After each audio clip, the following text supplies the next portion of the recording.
Nako, nagkagulo na sila kay BP Sara. Ito pong si Congressman Toby Chanco may bagong natuklasan sa impeachment ni BP Sara. Ibinulgar mga kababayan. Nako, yan po ang ating halamin sa video ito. Pero bago po natin simulan yan mga kababayan, palike naman po ng video ito. Malaking tulong po yan. Maraming salamat po at eto nga. Bago po natin i-play ang video yan, pasadaan po muna natin ang mga nagte-trending na mga balita dito sa social media at eto. Unahin na po natin ito Ito pong balita mula sa JMA News. Ayan Sabi po dito mula po ng February 27 to March 2, 2026 survey ng Pulse Asia. Filipinos trust Marcos due to his anti-corruption efforts. Pulse Asia survey shows. Ayan grabe grabe po dahil po sa anti-corruption efforts. Anong efforts? May napanagot na ba kayo? Niloloko tayo nito mga kababayan, no? Tumaas daw ang trust rating ng Pangulo dahil po sa kanyang mga ginagawa dito po sa anti-corruption. Ayon po yan sa survey. Sige nga. Oo. Ano po ang ginawa nila sa anti-corruption? Parang wala naman. Diba? Mismong Pangulo nga at ang kanyang pinsan na si former Speaker Martin Romualdez ang itinuturong mastermind. How come? No? Saan kayo nag-survey? Sa ibang planeta ba? Opo. Parang hindi namang kapanipaniwala itong na ito. Itong survey na ito mga kababayan ng Pulse Asia. Oo. Dahil isipin mo sa kabila ng mga nangyayari sa ating bansa, sa kabila po ng mga korupsyon, sa kabila po ng paghihirap ng mga Pilipino, sa kabila po ng pagtaas ng mga presyo ng bilihin, may oil crisis pa tayo. Sa bagay, hindi man ito nangyari yung oil crisis lately naman yan, no? Ito po ay simula February 7 to March 2, mga kababayan. So, pero unbelievable pa rin ang tanong sa inyo, kayo pong mga nanonood, okay? Ang tanong ko po sa inyong lahat, no? Naniwala ba kayo na talagang nagkaroon ng anti-corruption ang gobyerno ni President Bongbong Marcos Jr.? Dahil ang nakikita po natin ngayon ay puro kadramahan, okay? Drama sa ICI, drama sa Blue Ribbon Committee, sa House of Representatives, wala namang ginawa anti-corruption dahil sila po ang mga corrupt. Okay? Ito po ang naging komento ng ating mga kabayan patungkol dyan. Sabi po dito ni Mac Grow, anong fight? Kaka-deliver lang ng maleta. Fight ka dyan. Wag kami, GMA 7, sabi po ni Rodel. Sabi naman po ni Jean Sakay, the reactions of this post are real survey. Tingnan niya natin kung ano po yung naging reaction. Mayroon pong 287 reaction. Ito, kita po natin sa ating mga kababayan. So, 247,000 247,000 ang tumawalang. 29,000 ang nag-like, 4,700 po ang nag-heart ng post na ito. So napakalaki po ng diferensya, no? Biruin mo, 247,000 tinawanan lang yung survey mga kababayan. Ikaw po na nanonood, ano po ang inyong opinion diyan mga karibin natin? Just comment down below at syempre. Okay? Bago po natin i-play yung video, eto natataranta na ang mga hinayupa kay BP Sara.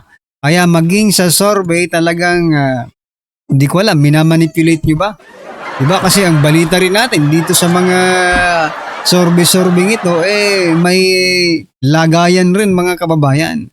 Ito po ang post dito mga kababayan. Sabi po dito ni Representative Paulo Ortega. Tingin ko, babagsak pa yan, trust rating niya. Trust rating daw ni BP Sara, babagsak pa ayon po kay Ortega. Ito po ang kabuuan ng balitang ito. Representative Ortega naniniwalang sasadsad pa ang trust rating ni BP Sara. Naniniwala sila Union Representative Paulo Ortega na maaari pang bumagsak ang trust rating ni Vice President Sara Duterte dahil umano'y sa pag-iwas nito sa pagpapaliwanag sa mga isyo ng korupsyon na ibinabato laban sa kanya. Ito bigyan muna natin ng reaction yung first paragraph mga kaubayan. Mga korupsyon na ibinabato sa kanya. Actually, nung narinig ko po kay Luestro, yung pagpapaliwanag nila sa kung paano po nagkaroon ng sufficiency in substance and sufficiency in form and grounds, no?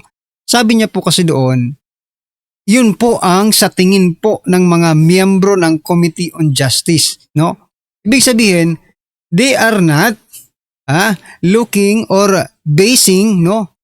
They don't base yung kanilang pagdedesisyon na sufficient in form and substance, no? Hindi po sila nagbabase sa ebidensya. Kung di nagbabase lang po sila doon po sa mga miyembro ng Injustice Committee, nagbabase lang po sila doon po sa mga miyembro kung ano po ang kanilang boto, 'di ba? Kung sinabing yan na okay. Paano magkakaroon ng boses diyan si Vice President Sara Duterte? Halos lahat kayo galit sa kanya. Dahil kapag siya ang naging presidente, ay talagang malalagot ang mga mali-maleta ninyo. Diba? Kaya eto, pinalabas na naman nila mga kaubayan na si BP Sara, ay yung taong bayan ay wala nang tiwala kay BP Sara. Sa inyo lang yan, no? Kayo lang ang nag-iisip na walang tiwala ang taong bayan kay BP Sara. Ito po ang argumento ng ating mga kaubayan patungkol dyan. Kahit anong paninira nyo sa pamilya Marcos, sila pa rin ang susuportahan namin. Okay, good. Kung yan po ang paniniwala mo. Sila lang nakapagbago ng Pilipinas, yung dating tahimik, ngayon sobrang gulo na. Ayan po.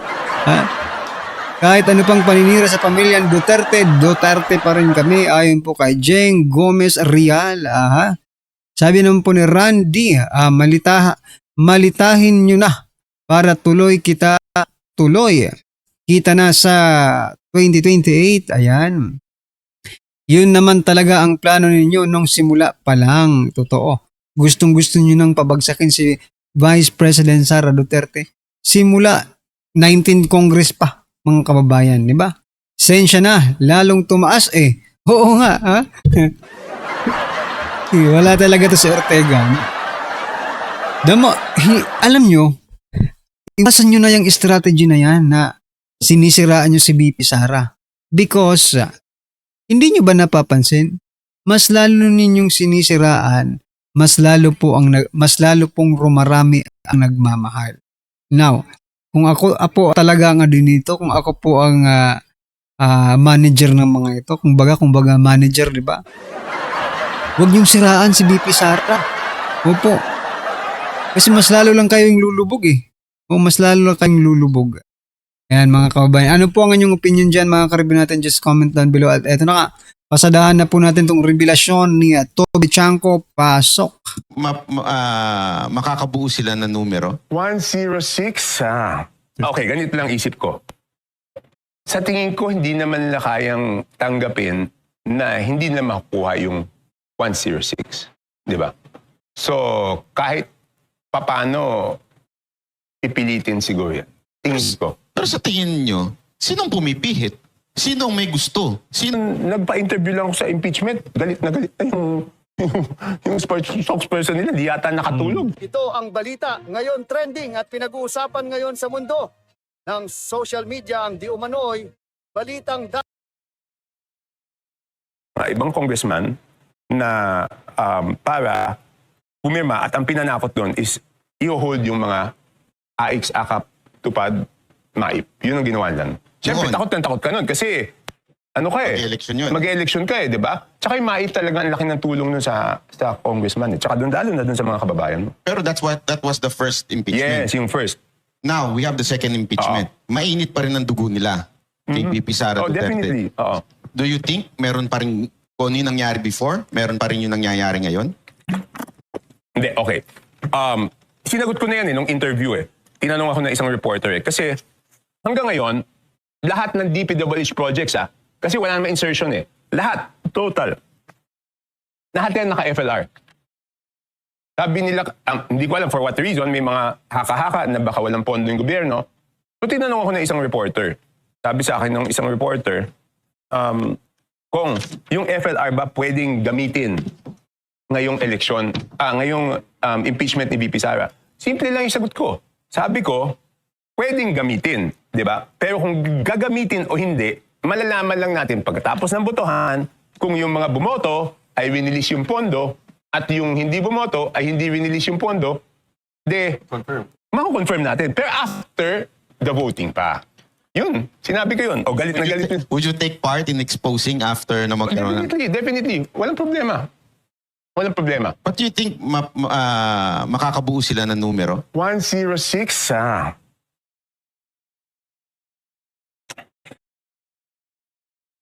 Kasi pag, okay, ganito lang isip ko.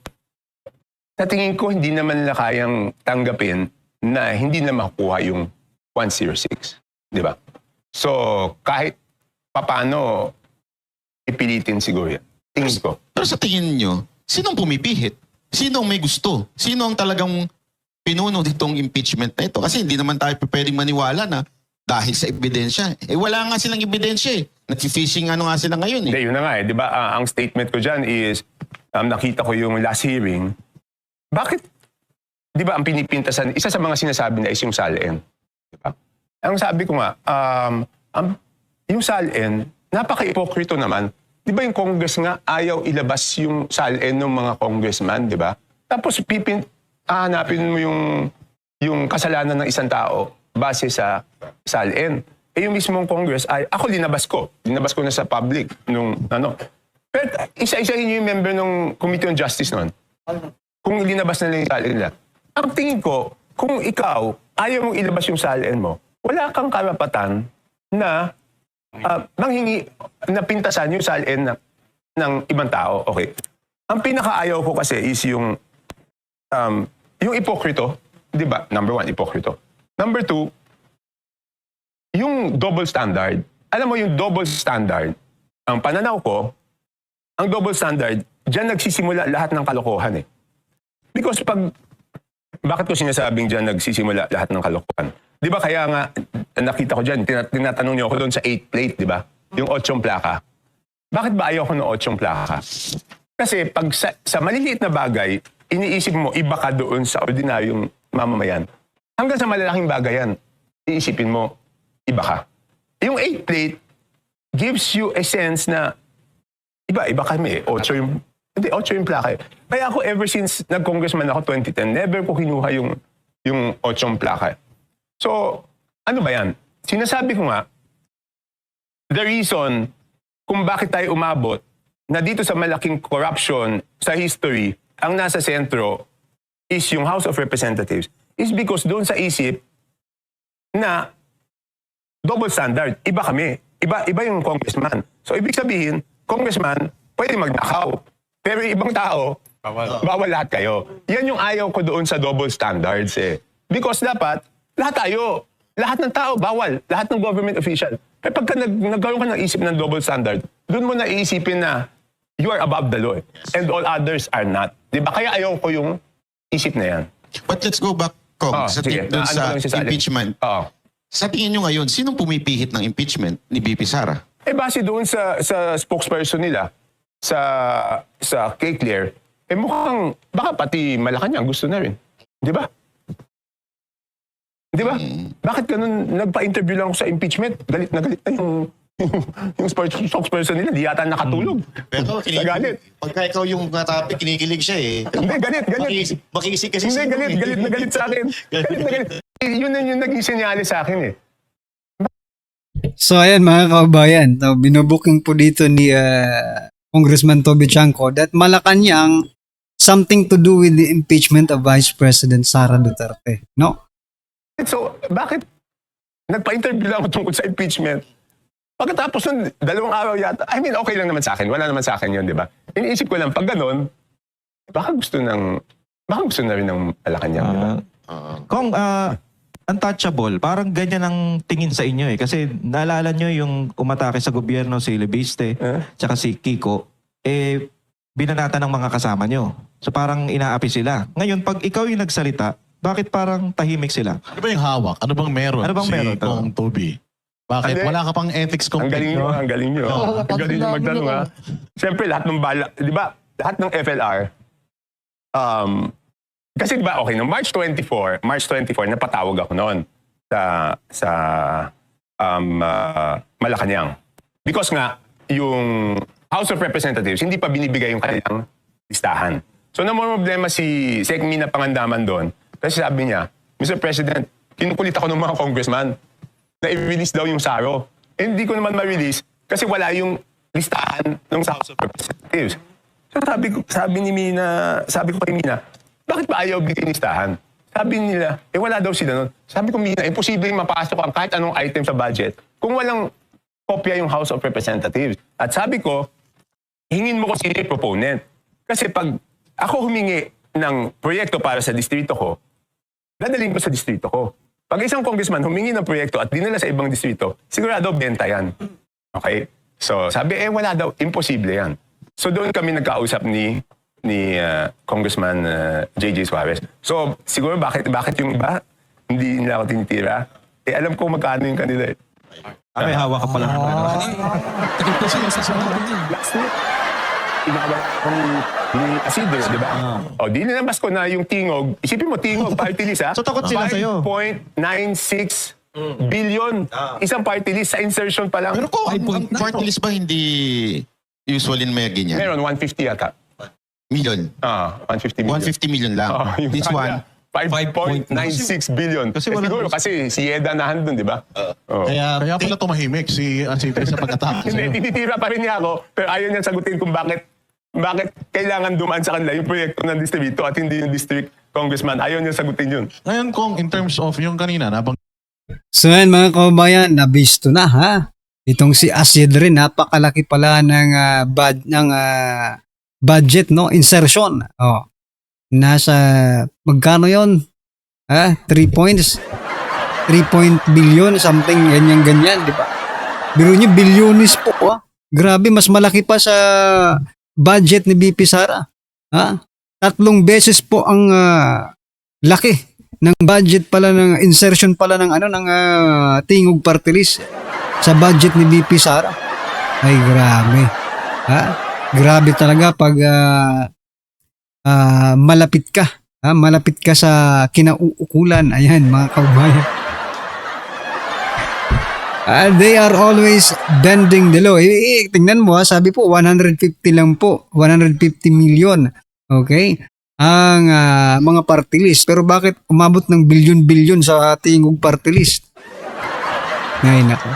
Anyway, ano po ang inyong opinion, reaction patungkol dyan mga kabayan? Just comment down below. At syempre, huwag ko pong kalimutang i-like ang video ito. Malaking tulong po yan. Maraming salamat po.